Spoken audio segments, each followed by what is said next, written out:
You're disgusting. It's 8:45 on a Thursday morning in downtown Riverside. A cop stands over a black man on a bench. The man has a hot dog, a paper cup of coffee. He looks up. Sitting here eating like this, you're filthy. Look at your clothes. You smell like garbage. A black man sits on a bench, hot dog in one hand, coffee in the other. He looks up, calm. Just having breakfast, officer. Not here, you're not. This is a family park. People don't want to see this. I'm not bothering anyone. You are the bother. The cop steps closer. Stand up. What happens next takes 11 seconds. A hot dog crushed under a boot.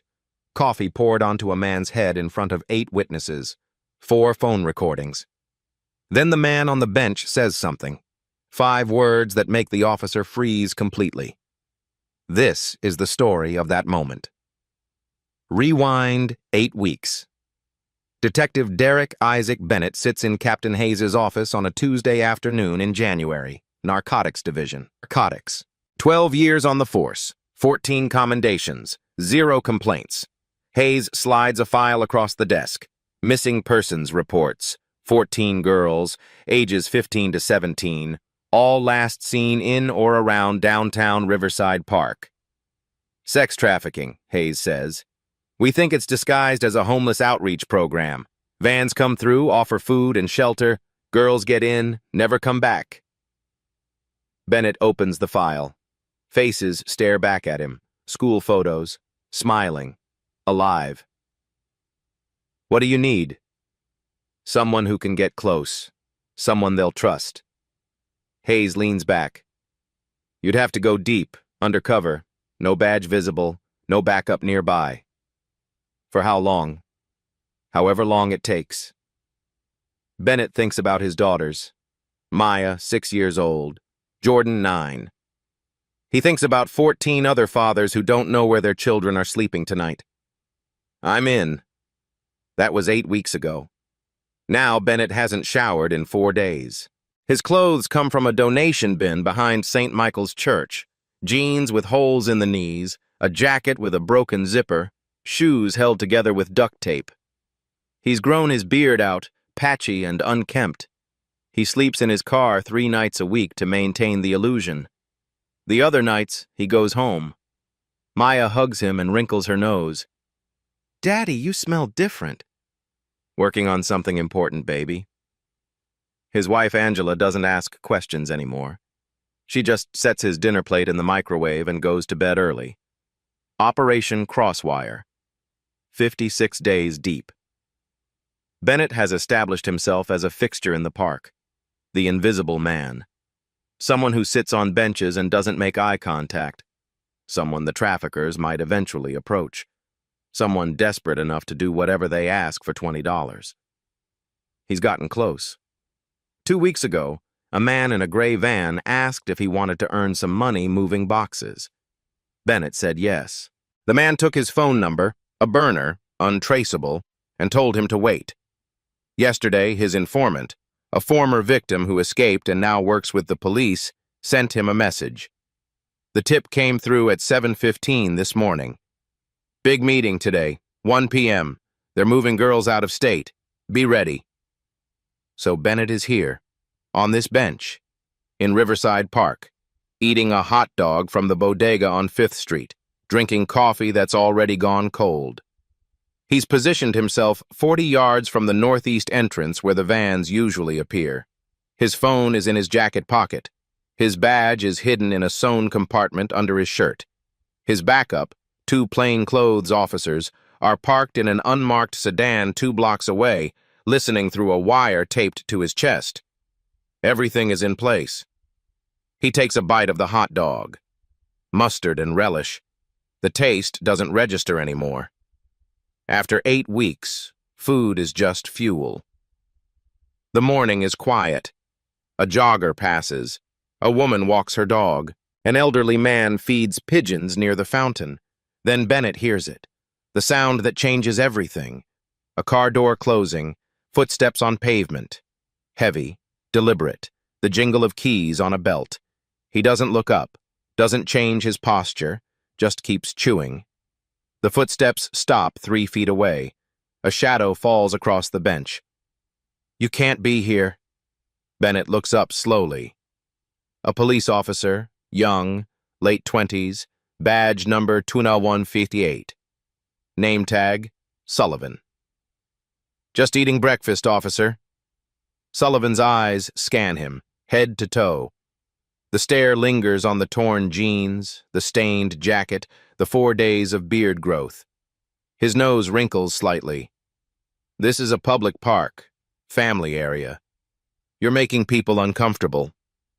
Bennett keeps his voice neutral. Tired. The voice of someone who's had this conversation before. "I'm sitting on a bench, not bothering anyone." "Look at yourself." Sullivan's voice rises just enough for the jogger passing behind them to hear. "You're filthy. You smell." "People come here with their kids." Bennett sees the woman with the dog glance over. She slows her pace, watching. "I'll move when I'm done eating." "No." Sullivan steps closer. "You'll move now." Bennett takes another bite of the hot dog. Slow. Deliberate. He needs to stay in character. A confrontation will blow his cover, but backing down too quickly looks suspicious to anyone watching, including the traffickers who might be observing from a distance. "Officer, I have a right." "Rights?" Sullivan laughs, sharp, contemptuous. "You think you have rights? Looking like that? Smelling like that?" The elderly man feeding pigeons stops, turns toward them. Sullivan's hand moves to his belt, not to his gun, to his radio. He keys it. "Dispatch, this is Unit 12. I've got a vagrant situation at Riverside Park, northeast quadrant." Bennett's jaw tightens.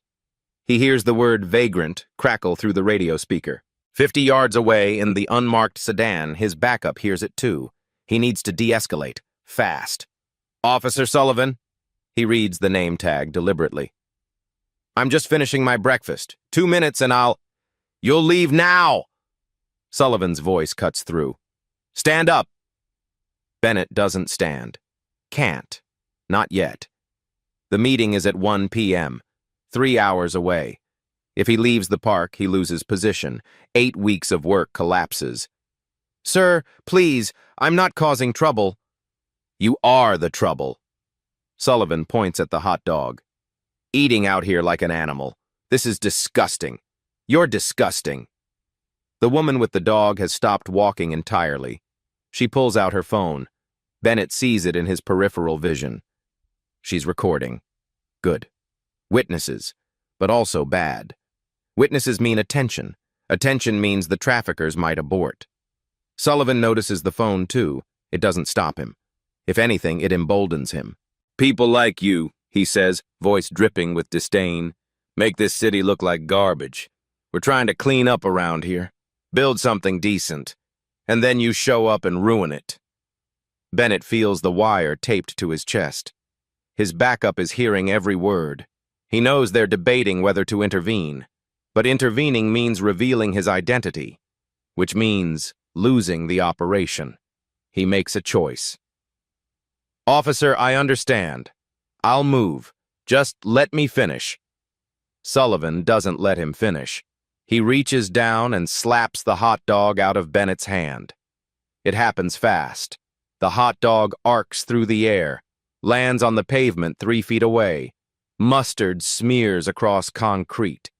The elderly man gasps, audibly. Sullivan isn't done. He walks over to the hot dog, plants his boot on it, and grinds it into the pavement. The sound, bread-crushing, meat-tearing, cuts through the morning quiet. "I said move!" Bennett stares at the crushed food, at the boot print in the mustard. His hands rest on his knees, still, controlled. "That was my breakfast. You should have thought about that before you decided to stink up a family park." Bennett reaches for his coffee cup. Still half full. Still cold. He raises it to his lips. Sullivan snatches it from his hand. For a moment, Bennett thinks he's going to throw it away. Dump it on the ground like the hot dog. But Sullivan doesn't throw it. He holds the cup above Bennett's head, tips it slowly, deliberately. Coffee pours out. It hits Bennett's hair first, then runs down his forehead, into his eyes, down his cheeks, soaking into his collar. The woman with the dog says something. Bennett can't hear it over the rushing in his ears. 8 people are watching now. 4 have phones out, recording. Sullivan drops the empty cup. It bounces once on the bench, falls to the ground. Maybe that'll clean you up. Bennett sits completely still. Coffee drips from his chin. His eyes are closed. His jaw is clenched so tight his teeth hurt. He counts to 3, opens his eyes, wipes his face with his sleeve, and makes a decision that will destroy 8 months of work. His voice comes out quiet, calm, colder than the coffee running down his neck. Officer Sullivan, badge number 2158. Sullivan's smirk falters slightly. The use of his badge number catches him off guard. Bennett reaches slowly into his jacket. 50 yards away, his backup tenses.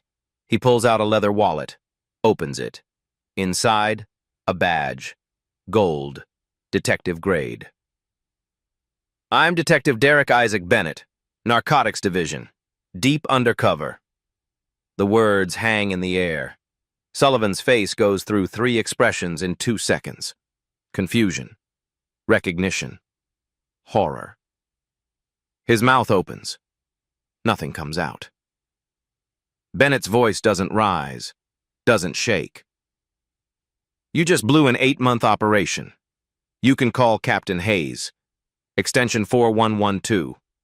Right now. Silence. Complete. Absolute.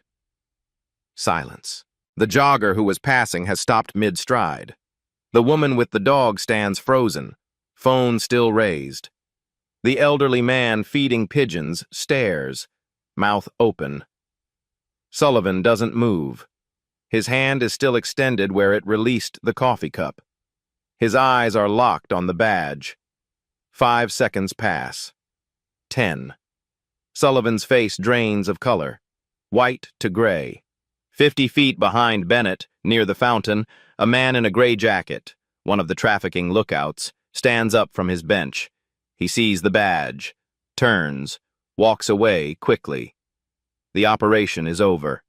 Sullivan finally moves. He steps back. Once, twice. His hand drops to his side. He doesn't apologize, doesn't explain. He turns, walks back to his patrol car. His steps are too quick, almost stumbling. The car door opens, closes. The engine starts. He drives away. Bennett sits alone on the bench, coffee soaking through his shirt, hot dog crushed on the pavement, badge still in his hand. The wire on his chest crackles. Detective Bennett, are you okay? He doesn't answer. 4 phones are still recording. The unmarked sedan pulls up 90 seconds later. Lieutenant Sarah Brennan steps out. Internal Affairs. She wasn't supposed to be here, but she was listening to the wire. She hands Bennett a towel. Are you hurt? Bennett wipes coffee from his face. No. We need to leave. Now. The meeting at 1 is canceled. Brennan's voice is flat. Surveillance just reported. 3 men left the park after Sullivan showed your badge. The gray van turned around 6 blocks out.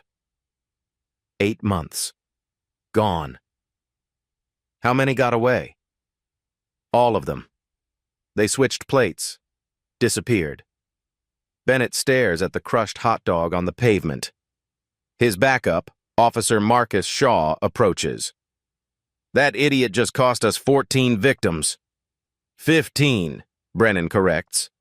They were picking up a new girl today, 16 years old, runaway from Ohio. The number hangs in the air. The drive back takes 12 minutes. Nobody speaks. Captain Raymond Hayes waits in his office. The door was closed. Sit. Bennett sits, still wet. still smelling like days without a shower. Hayes listens to Bennett's account without interrupting.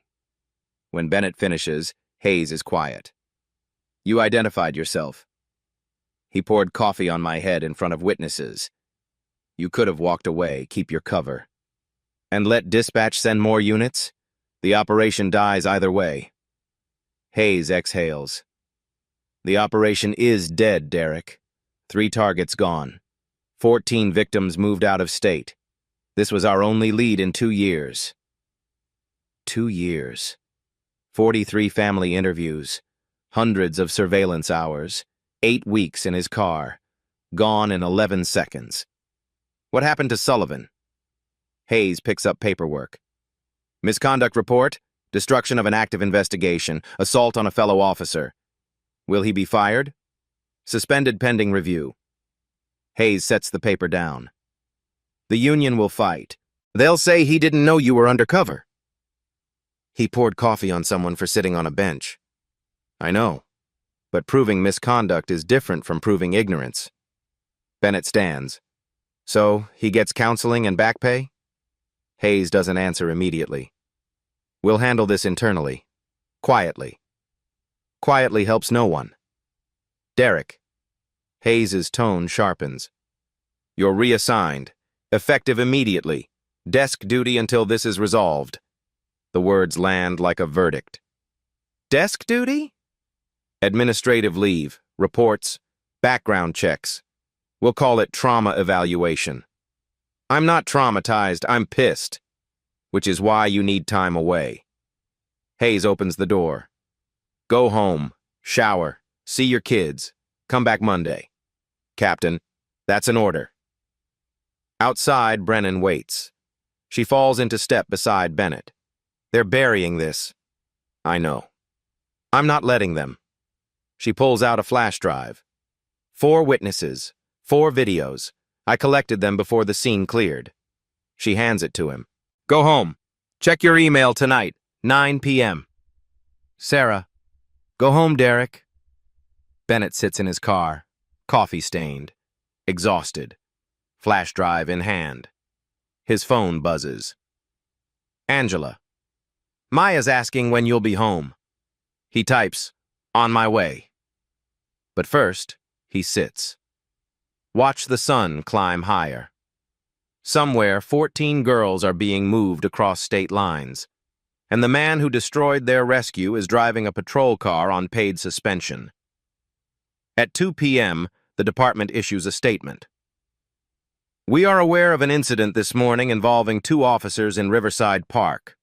This appears to be an unfortunate misunderstanding between colleagues. Officer Sullivan has been counseled on proper identification protocols. We consider this matter an internal personnel issue and will handle it accordingly. No further comment at this time." The statement uses the word misunderstanding twice, the word assault 0 times, the words sex trafficking operation not at all. By 9 p.m., the first video has 230,000 views. By midnight, it's trending on 3 platforms. The department's phone lines are jammed, and Lieutenant Sarah Brennan sits at her kitchen table with a laptop, pulling Sullivan's personnel file. She opens the first complaint, case number 2022-0067, then the second, 2022-0234, then the third. By 3 a.m., she's read all 11. Every single one was dismissed as insufficient evidence. Every single victim is a person of color. Every single incident in downtown Riverside District. She thinks about the word Hayes used. Misunderstanding. She thinks about 14 girls in the back of a van. She opens a new document and starts typing. The first video comes from Ashley Monroe's iPhone. 2 minutes 18 seconds. Shaky at first. She's fumbling to unlock her screen, but then it steadies. You hear Sullivan's voice clearly. "You're filthy. You smell." You see the hot dog knocked from Bennett's hand. You see the boot crushing it into the pavement. You see the coffee poured, slow, deliberate, onto a man's head. Ashley posts it at 9:14 a.m. with one line. Cop dumps coffee on black man for looking dirty in Riverside Park. Man says he's an undercover detective. By 11 a.m., it has 400,000 views. By 1 p.m., it crossed 2 million. The second video is clearer, shot by Jerome Washington from 30 feet away. Better angle. You can see Sullivan's face. The contempt in his expression. You can read his name tag. Badge number visible. Jerome's caption, "This is what cleaning up the streets looks like." The third video catches the aftermath. Bennett sitting alone. Coffee dripping from his chin. The crushed hot dog on the ground. 4 phones pointed at him like accusations. The fourth video is 47 seconds. Just the audio matters. Sullivan's voice. "People like you make this city look like garbage." By 6 p.m., the hashtag Justice for Bennett is trending in 14 states. By 8 p.m., it's national news. The local NBC affiliate runs a 4-minute segment. Detective humiliated during undercover operation. They interview a police accountability expert who uses the phrase racial profiling 3 times. CNN picks it up at 9. Questions raised about police training after viral video. The department's statement, "unfortunate misunderstanding," gets quoted everywhere, usually alongside the word inadequate. Comments flood social media. He poured coffee on him like he was trash. Imagine what he does when cameras aren't rolling. Fire him, now. This is why people don't trust cops. But not everyone agrees. Context matters. We don't know the full story. Sullivan was just doing his job. How was he supposed to know? If Bennett looked like a cop, this wouldn't have happened. The Riverside Police Union issues its own statement at 7 p.m. Officer Sullivan is a dedicated public servant with 3 years of exemplary service. This was an honest mistake made in a challenging situation. We stand behind him and ask the public to reserve judgment until all facts are known. Officer Sullivan has received threatening messages and asks for privacy during this difficult time. The statement mentions Sullivan's safety, not Bennett's humiliation, not the 14 victims. At Bennett's house, Maya watches her iPad before dinner. Angela tries to take it away, but Maya's already seen the video. "Daddy, why did that man pour coffee on you?" Bennett kneels down, eye level. "Because he made a mistake, baby." "Was it because you're black?" Angela's breath catches. Bennett chooses his words carefully.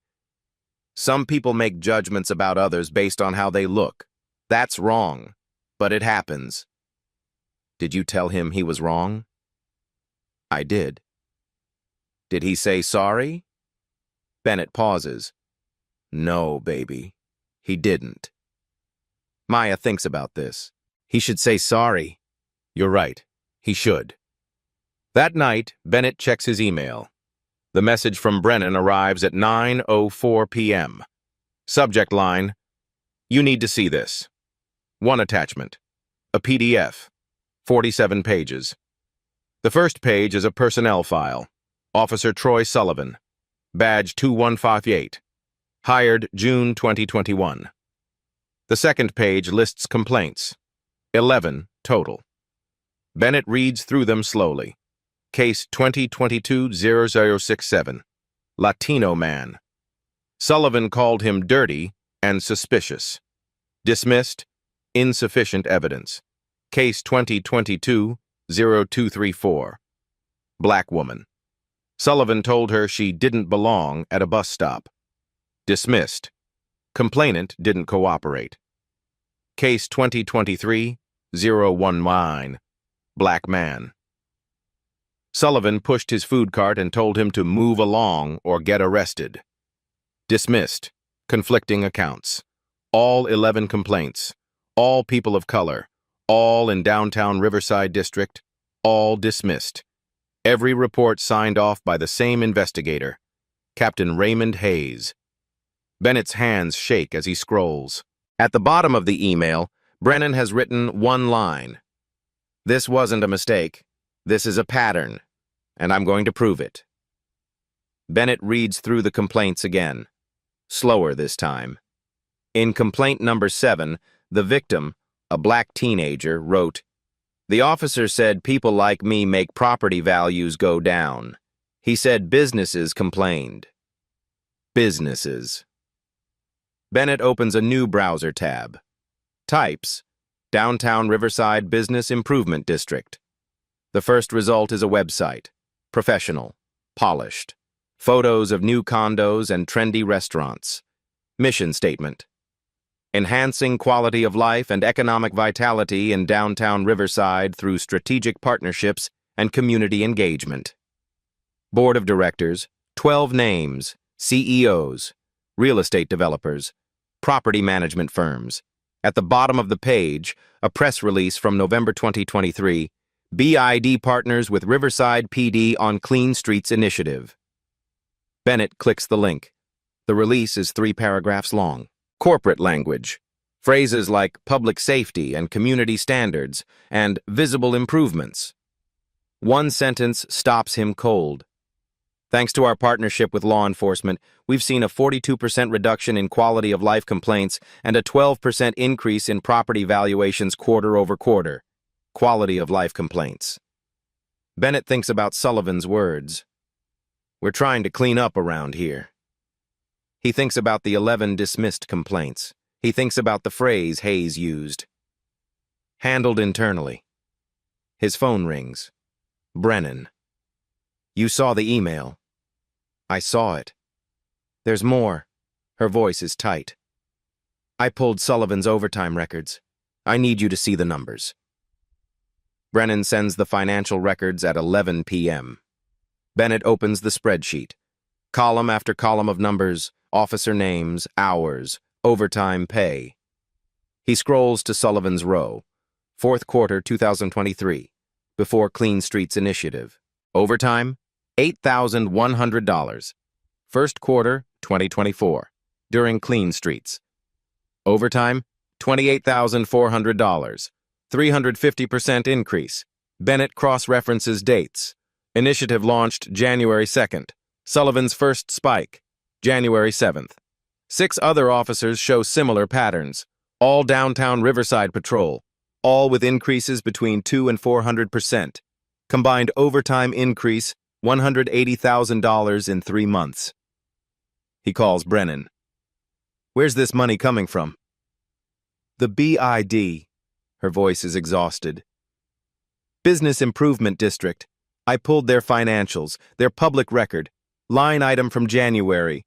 Law Enforcement Partnership Enhancement, $150,000 annually.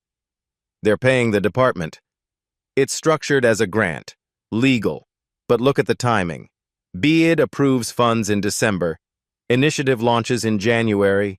Overtime spikes immediately." Bennett stares at numbers. Officers get paid more to patrol. BID gets fewer homeless people. Fewer undesirables. Brennan's voice hardens. That's their word, from meeting minutes. Quote, "Partnership with RPD has resulted in significant reduction of undesirables in high-value corridors. Send everything." The files arrive. 43 documents. BID meeting minutes, November 2023. Director Victoria Ellis presenting, "Property values up 38% year over year. However, stakeholder concerns about street-level aesthetics, particularly vagrant populations. Recommend enhanced law enforcement partnership before Q2 investor meeting." December minutes. Framework established with Chief Hayes for increased patrols. Officers are incentivized for quality of life enforcement. January minutes. 47 contacts logged. Significant reduction in panhandling, loitering. Property inquiries up 12%. 47 contacts. Bennett opens another file. Community outreach log. Internal document. 47 entries, January through March. January 7th. Male, black, age approx 35. Sleeping on a bench. Advised to relocate. January 9th. Female, Latina, age approx 28.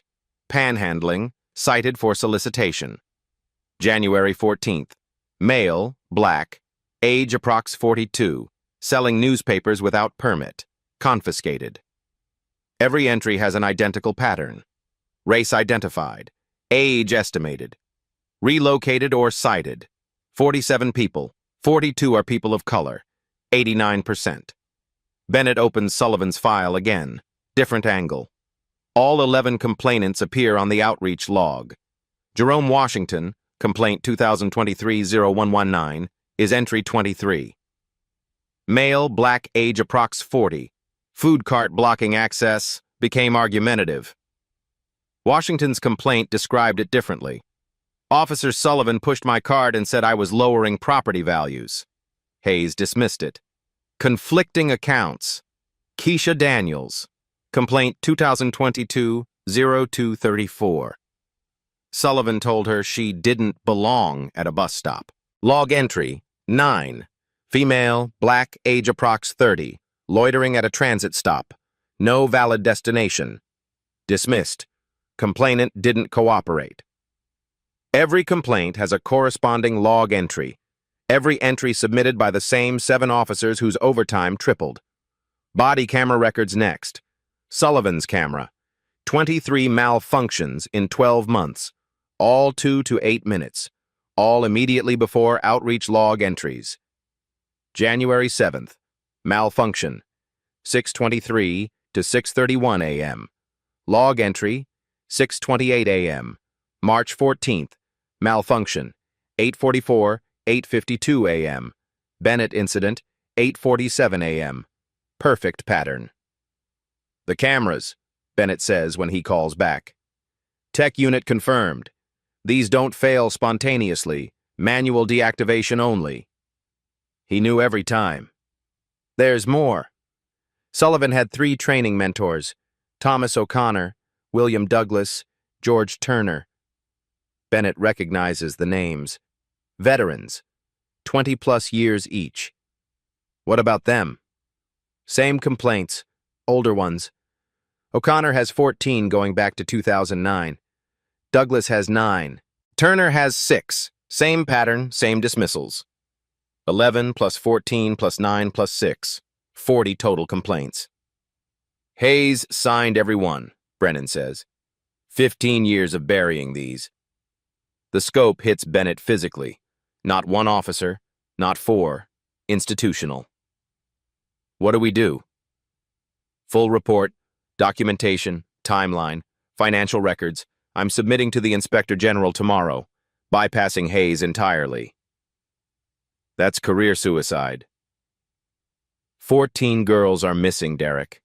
Sullivan destroyed your operation because he was trained to see people like you as problems, by men doing this 15 years, with real estate money. She's right. What do you need? Your statement. Detailed. Everything. When? Tonight. Filing at 8 a.m. 11:47 p.m. I'll write it now. At 1:30, Angela finds him still typing. You need sleep. I need to finish. She reads over his shoulder. The complaints, financial records, camera logs. Oh my God. Worse than we thought. She sits. What happens when you submit? The IG opens an investigation. Could take months, years. And Sullivan? Probably fired. Eventually. Hayes, the mentors, depends what they find. The girls? Bennett stops typing. I don't know. Angela takes his hand. Not your fault. I should have walked away. And let those 11 complaints stay buried? Those 47 people think nobody cares. You showed them someone does. He finishes at 3:18 a.m. 9 pages. Every detail. Subject line, my account. Brennan replies instantly. Thank you. Tomorrow will be loud. Bennett doesn't sleep. He sits in darkness thinking about Jerome Washington, Keisha Daniels, 45 others whose names he doesn't know, told they don't belong, logged as contacts, turned into funding and promotions and overtime, Sullivan's boot crushing the hot dog, BID minutes. Significant reduction of undesirables, Maya asked. Did he say sorry? At 7 a.m., his phone buzzes. Unknown number. Stop digging. Your family is beautiful. It would be a shame if something happened. Attached. A photo. Maya. At her school playground. Yesterday. Taken from outside the fence. Bennett's blood goes cold. Bennett forwards the photo to Brennan immediately, then to his captain. Then he calls Angela. Keep Maya home from school today. What? Derek, what's wrong? Someone took a photo of her. At the playground. Yesterday. Silence. Then Angela's voice, sharp with fear. Who? I don't know, but they just sent it to me with a threat. I'm getting the kids. We're going to my sister's. Good. Don't tell anyone where, not even me. I'll call you from a different phone. Bennett hangs up, dials Hayes. Captain, I need protection for my family. Hayes's voice is groggy. 7:15 a.m. What happened? Bennett explains. The photo, the text, the threat. Send it to me. Bennett forwards it. Hayes is quiet for a long moment. I'll have a unit do extra patrols near your house, but Derek, we can't provide 24-hour protection based on an anonymous text. Someone photographed my 6-year-old daughter. I understand, but we don't have the resources. Then find them. Bennett hangs up. His phone rings 30 seconds later. Unknown number again. He answers, says nothing. A woman's voice, professional, cold. Detective Bennett. My name is Victoria Ellis. I'm the legal counsel for the Riverside Police Union and director of the Downtown Business Improvement District. The BID director, calling his personal phone. How did you get this number? That's not important. What's important is that we have a mutual interest in resolving this situation quietly. Someone just threatened my daughter. I'm calling to ensure that it doesn't escalate. Her voice remains perfectly calm. The union is very concerned about Officer Sullivan's well-being. He's received over 300 threatening messages in the past 18 hours. Death threats. His home address was posted online. He poured coffee on my head. He made a mistake, a regrettable one. But public crucifixion serves no one. The union is prepared to offer a settlement, full apology, restitution for emotional distress, and will ensure Sullivan receives additional training before returning to duty. He's returning to duty? Eventually, after appropriate counseling. Ellis pauses. Detective, you've had a distinguished career, 12 years, 14 commendations. You have a family to think about. Making this situation more adversarial benefits no one, especially not those 14 trafficking victims you're so concerned about. The mention of the victims makes Bennett's jaw clench. Are you threatening me? I'm offering you a path forward, one that protects your career, your family's privacy, and allows the department to handle this matter internally without further media circus. Internal handling is how we got here. 11 complaints buried. Ellis's voice cools further. I don't know what you think you've uncovered, but I'd be very careful about making accusations without complete information. The BID's partnership with the police department is entirely legal and has resulted in significant improvements to public safety and quality of life for law-abiding residents. By removing undesirables. A beat of silence. I see you've been reading meeting minutes out of context. That term refers to problematic behaviors, not people. And I'd advise you to think very carefully before suggesting otherwise publicly. Is that a threat? It's legal advice. Defamation is a serious matter, as is interfering with a lawful business operation. The BID represents 12 major property holders with substantial legal resources. Bennett's other line buzzes, Brennan, I have to go. Think about what I said, Detective, for your family's sake. The union will be in touch about the settlement offer. She hangs up. Bennett switches to Brennan. Where are you? She asks immediately. Home. Why? Get to the station. Now, Hayes called me in for a meeting. 8 a.m. What about the IG report? That's what the meeting's about. Bennett arrives at 7:55. Brennan is already in Hayes's office. So is someone Bennett doesn't recognize. A woman in a gray suit, sharp eyes. Detective Bennett, Hayes says. This is Deputy Chief Patricia Morrison, Internal Affairs Oversight. Morrison doesn't offer her hand. Sit. Bennett sits. Morrison opens a folder. Lieutenant Brennan submitted a preliminary report to the Inspector General this morning, before it was reviewed or approved through proper channels. That's a serious breach of protocol. Brennan's voice is steady. I followed the procedure for reporting suspected corruption that involves my direct chain of command. You accused Captain Hayes of deliberately burying complaints. I documented 15 years of dismissed complaints with identical patterns, all signed off by the same investigator. Morrison's eyes are ice.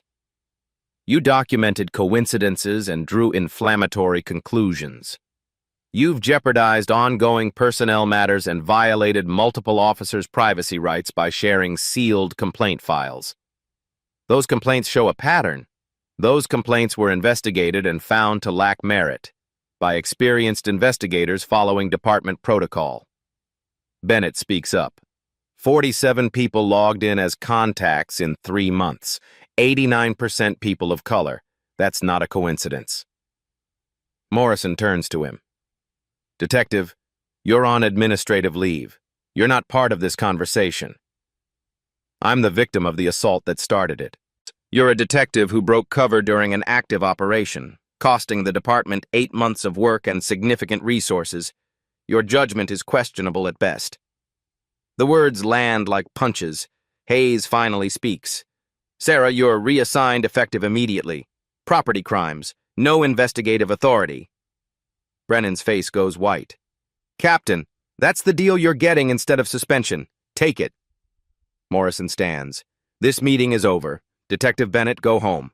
Lieutenant Brennan, report to your new supervisor Monday morning, and both of you, her voice drops to steel, stop talking to the press. Stop posting on social media. Stop freelance investigating. If I hear either of your names connected to this case again, you're both terminated. Clear? Neither responds. I said clear? Clear, Brennan says quietly. Clear, Bennett echoes. Morrison leaves. Hayes won't meet their eyes. In the parking lot, Brennan's hands shake as she unlocks her car. They're burying it, she says. All of it. Bennett thinks about the photo of Maya, about Victoria Ellis's voice, about Morrison's threat. Not if we don't let them. Brennan looks at him. We just got ordered to stand down. Since when do you follow bad orders? She almost smiles. Almost. I have a contact. Jamal Brooks, investigative journalist, Riverside Gazette. If we can't fight this from inside, we fight from outside. Bennett's phone buzzes. Another text. Unknown number. Good decision at the meeting. Keep making smart choices. Someone was listening. Or Hayes told them. Or Morrison did. Bennett deletes the text. Call your journalist, he says. 3 a.m. Bennett sits alone in his kitchen. The house is empty. Angela took the kids to her sister's place 4 hours outside the city. She didn't say where exactly, just called from a gas station. We're safe, Maya cried when they left. Why can't Daddy come? Daddy has work to finish, baby. And now Bennett sits in silence. Phone off, laptop closed. He told Brennan not to contact him for 48 hours. But he can't sleep. 14 girls. Missing. Moved across state lines while he sat on a bench eating a hot dog. 8 months. Gone in 11 seconds. 47 people logged like inventory. Relocated. Advised to move. Their humanity is reduced to spreadsheet entries that justify budget increases. Sullivan drives a patrol car, collects a paycheck, probably sleeps fine. Hayes signs dismissals and goes home to dinner. Ellis uses words like undesirables in board meetings. and Bennett sits in an empty house wondering if he made the right choice, if he'd walked away, kept his cover, let the coffee drip and said nothing. Maybe the operation would have continued. Maybe they'd have arrested the traffickers at 1 p.m. Maybe 14 girls would be safe now, but 47 others would still be invisible. 11 complaints buried. Sullivan was still crushing hot dogs, pouring coffee, and no one would know. Is that a fair trade? 14 victims for 47 others? Bennett doesn't know. Maya's question haunts him. Daddy, why did that man pour coffee on you? The easy answer, he made a mistake, baby. The real answer is harder. The man poured coffee because someone trained him to see certain people as problems, because someone paid him extra to remove those problems, because 11 others tried to speak up and got silenced, because a system turns human beings into contacts and budget justifications, because Derek Bennett, decorated detective, father of two, 12 years of service, looked like someone who didn't belong. The worst part? If he'd been wearing his uniform, Sullivan never would have approached, never would have touched him. The badge protects some people, only when it's visible. Bennett thinks about the coffee hitting his head, the humiliation. 8 people watching, 4 phone recordings, Sullivan's face seeing the badge, color draining, frozen. Hayes. Making noise helps no one. Morrison.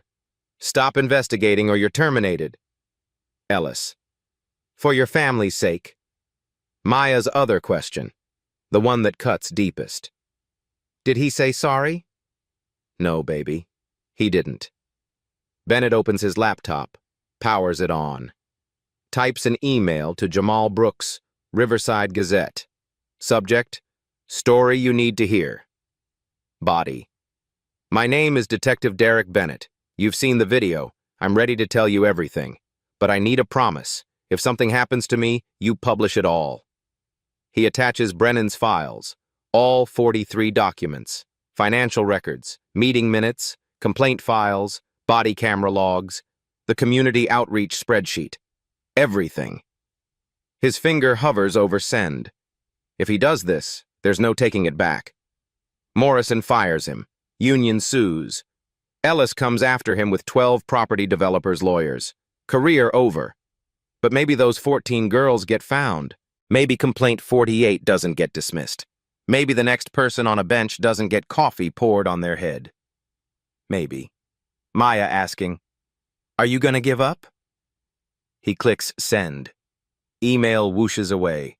He closes the laptop, sits in darkness, phone still off, sitting on the table like an accusation. He doesn't turn it on. Outside, sun rises over Riverside, the same park where this started, where Sullivan crushed a hot dog and thought he was doing his job, where Bennett made a choice that cost him everything, and might, possibly, change something. 6 a.m. Bennett falls asleep on the couch. 9 a.m. Riverside Gazette publishes a 5,000-word investigation. Headline, Cleaned Out. How Real Estate Money Bought Police Protection to Gentrify Neighborhoods. By noon, it's national news. Jamal Brooks' article doesn't ask questions. It presents evidence. 43 documents, timelines, financial records, names, numbers, screenshots of meeting minutes with the word undesirables highlighted, a video compilation embedded at the top, 23 incidents in 18 months. Sullivan, O'Connor, Douglas, Turner. Same language, same tactics, same victims. You don't belong here. Move along. You're making people uncomfortable. Different faces, same script. Brooks interviews 7 of the 11 complainants. Real names, real faces. They tell their stories on camera. Jerome Washington, 41, food cart vendor. Officer Sullivan pushed my cart into traffic and told me I was lowering property values just by existing. When I tried to file a complaint, they said there wasn't enough evidence. But I had witnesses. 3 people saw it. Nobody asked them. Keisha Daniels, 32, waiting for a bus. He said I looked like I was loitering. I had a bus pass. I showed it to him. He said I didn't look like I belonged in this neighborhood. What does that mean? I'm black. The neighborhood is gentrifying, you do the math.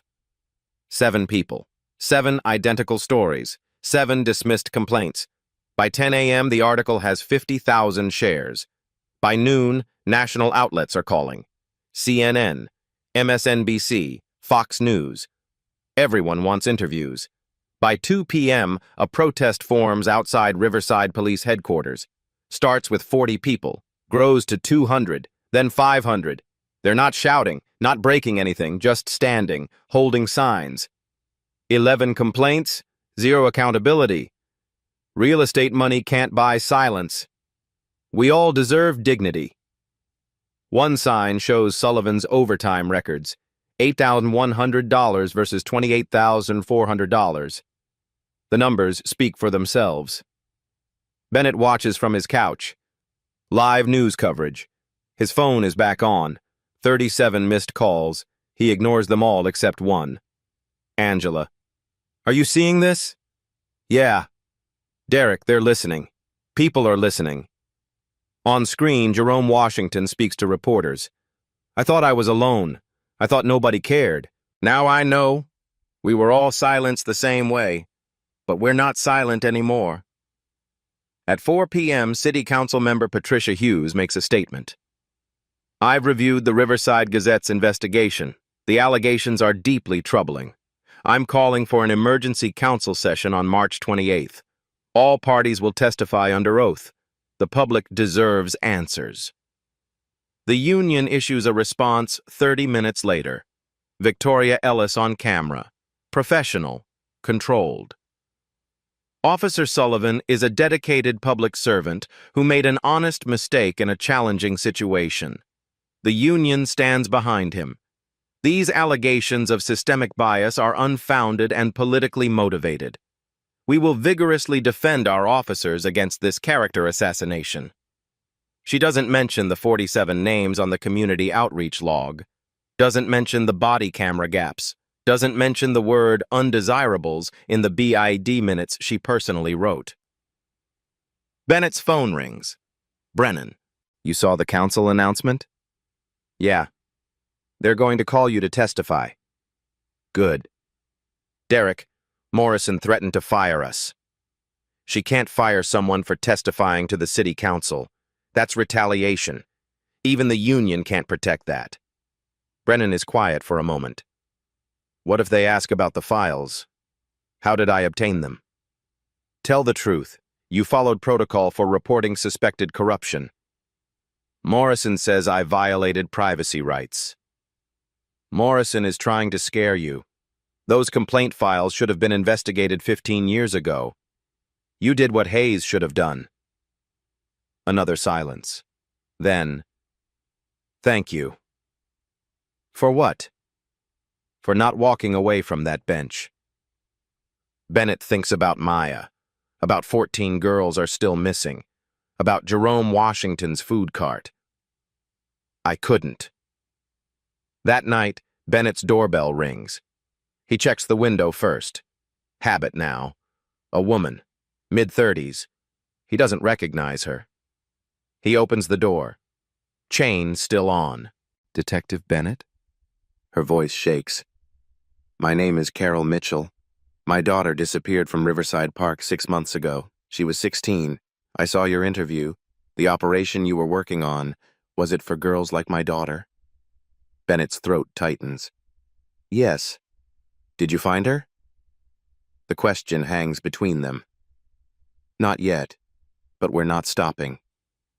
Carol Mitchell nods, wipes her eyes. Thank you for trying. That's more than anyone else has done. She leaves an envelope. Inside, a photo of a smiling girl, dark hair, braces, school uniform. On the back, written in pen, Melissa Mitchell, age 16, last seen January 19th, 2024. Bennett adds it to the file. 15 victims now. Brennan calls at 11 p.m., 4 days before the hearing. I found something. What? A manual. In Hayes' old office. Locked drawer. Bennett sits up. What kind of manual? Training. Title: Effective Community Policing in High Transition Areas. Subtitle: Internal Use Only. Written by Raymond Hayes, 2014. Read it. Papers rustle. Brennan's voice. Objective: Maintain community standards in areas undergoing economic transition. Target behaviors include loitering, panhandling, public consumption, unauthorized vending. That's not illegal. Listen. Language guidelines. Avoid explicit references to appearance or demographics. Use terms like safety concern, community complaint, quality of life. Documentation. Minimize paperwork. Verbal warnings preferred. Contacts should appear voluntary. Bennett's blood runs cold.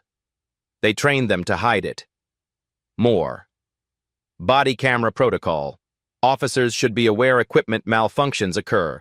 Use discretion regarding when recording is operationally necessary. That's instructing them to turn cameras off, without saying it explicitly. Brennan flips pages. Section on homeless populations. Individuals experiencing homelessness often congregate in areas targeted for economic development. Officers should prioritize these areas for quality of life enforcement. Consistent presence and firm but respectful contact discourages problematic behaviors. Respectful, Bennett repeats. Bitter. Signature page. Hayes wrote it. 3 others signed off. O'Connor, Douglas, Turner. The mentors. So Sullivan was following training. Exactly.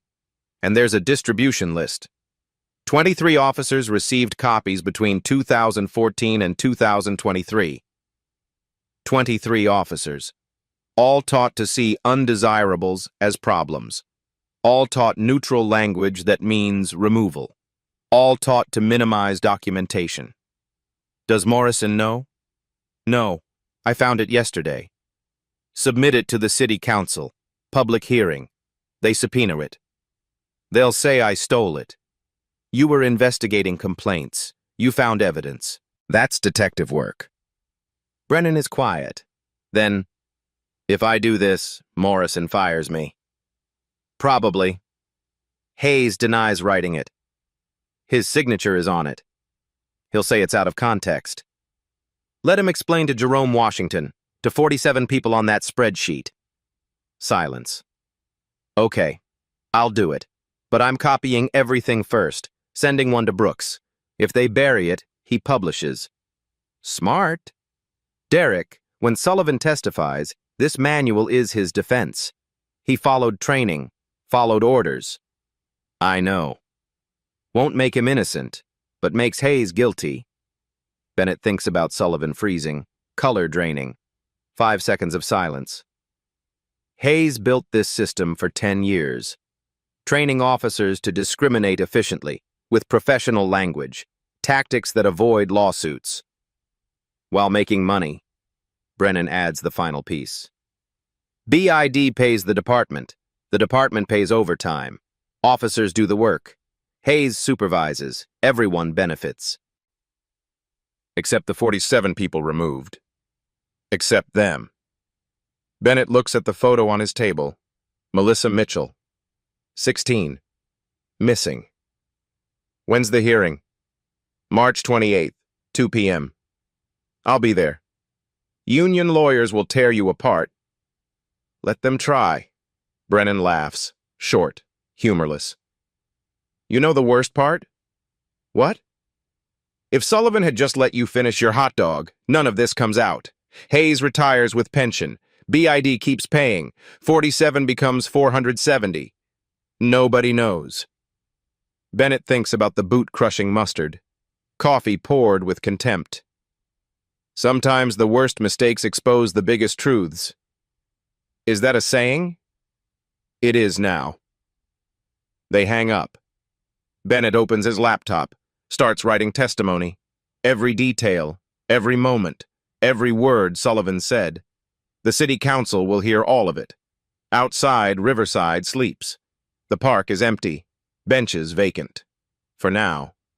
March 28th, 2 p.m. City Council chambers. 200 people packed into space for 150. 12 cameras. Overflow watching monitors in the hall. Councilwoman Patricia Hughes gavels the room to silence. This special session examines allegations of systemic bias in police enforcement and the department's relationship with the Business Improvement District. Everyone testifies under oath. Jamal Brooks presents first. 47 names scroll on screen. 89% people of color. Financial records. Sullivan's overtime. 28,400 in 3 months. BID meeting minutes. Victoria Ellis's words in 40-point font. Significant reduction of undesirables in high-value corridors. The crowd murmurs. Video compilation plays. 23 incidents. Same officers, same language. You don't belong here. Move along, Jerome Washington testifies. Sullivan pushed my cart, said I lowered property values. Hayes dismissed my complaint, said insufficient evidence. 3 witnesses saw it. Nobody asked them. Keisha Daniels next. He said I was loitering at a bus stop. I had a pass. Showed it. He said I didn't belong in this neighborhood. I'm black. The area's gentrifying. What did he mean? Silence now. Everyone is listening. Brennan testifies. Place the manual on the table. Found in Hayes' office. Effective community policing in high transition areas. Written 2014, distributed to 23 officers without approval. She reads sections. Instructions to target homeless populations. Use neutral language. Minimize documentation. Exercise body camera discretion. Hughes looks at Hayes. Captain, did you write this? Hayes sits in full uniform. Lawyer beside him. That document was internal guidance taken out of context. Did you write it? Yes or no? Yes.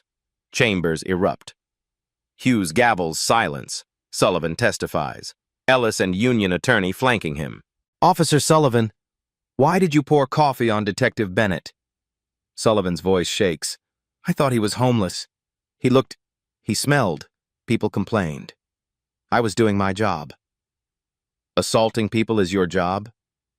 No, I was trained to... He stops. Trained to what? Sullivan looks at Ellis. She nods. Trained to remove undesirables from high-value areas. The words echo. Who trained you? Officers O'Connor, Douglas, Turner. They said we were cleaning the streets, making the city better. Give me the manual. And the coffee? He wasn't moving. He argued. I wanted him gone. So you assaulted him? Yes. Would it matter if he was just homeless? Would that make it acceptable? Sullivan doesn't answer. Hughes turns to Bennett. Detective, you've heard this testimony. Anything to add? Bennett walks to the microphone. No notes needed. I'm a decorated detective, father of 2, 12 years of service. Sullivan treated me like garbage because of how I looked. His voice is steady, quiet, powerful. But I had a badge. I could prove who I was. The 47 others on that spreadsheet couldn't. That's the system. If you prove you belong, maybe you get respect. If you can't, someone crushes your breakfast and tells you you're the problem. He pauses, looks at Sullivan. Am I undesirable? Sullivan won't meet his eyes. Absolute silence. Hughes calls the vote. 7 hands raise, independent investigation, terminate BID partnership, reform internal affairs, suspend all officers pending review, unanimous. The crowd erupts in applause, but Bennett doesn't celebrate. Melissa Mitchell is still missing. 14 other girls are still gone. April 3rd. Inspector General Diane Foster announces the results. Sullivan, fired, criminal charges filed, assault, civil rights violations, loses pension eligibility, but O'Connor, Douglas, Turner, forced retirement, full pensions, union protections. Hayes resigned, no criminal charges. 2 weeks later, the Business Improvement District hires him as security consultant. Salary, $180,000, double his police chief pay. Victoria Ellis, no charges. BID partnership was legal. Manual destroyed officially. But copies live online forever. The system bent, didn't break. Bennett can't return to undercover work. His face is public now. Narcotics reassigns him to the training division. Brennan gets promoted. Captain. Reformed Internal Affairs Division. First case, reviewing 15 years of dismissed complaints. The 14 girls from Operation Crosswire remain missing. The FBI takes over the investigation. No arrests yet. But Carol Mitchell's daughter, Melissa, number 15, was found in Ohio 3 weeks after the hearing. Alive. Rescued during a federal raid on a different trafficking ring. 1 out of 15. Bennett runs through Riverside Park again, early morning. Same bench where it started. No one stops him. A young officer drives past. Slow. Their eyes meet through the window. The officer nods. Respectful. Keep driving. Small change. Not enough. But something. Bennett thinks about Sullivan's boot crushing that hot dog. About the coffee. About Maya asking, "Did he say sorry?" No, baby. He never did. But 47 people don't have to stay silent anymore. Complaint number 48 won't be dismissed. And maybe, possibly, the next person on a bench eating breakfast won't be treated like garbage. They trained him to remove undesirables. He just didn't know one of them wore a badge. And that badge changed everything. If this story matters to you, share it. Systems change when silence ends. What's the real cost of cleaning up your city? Who decides who belongs? Drop your thoughts in the comments. And subscribe, because some stories need to be told, even when powerful people don't want you to hear them.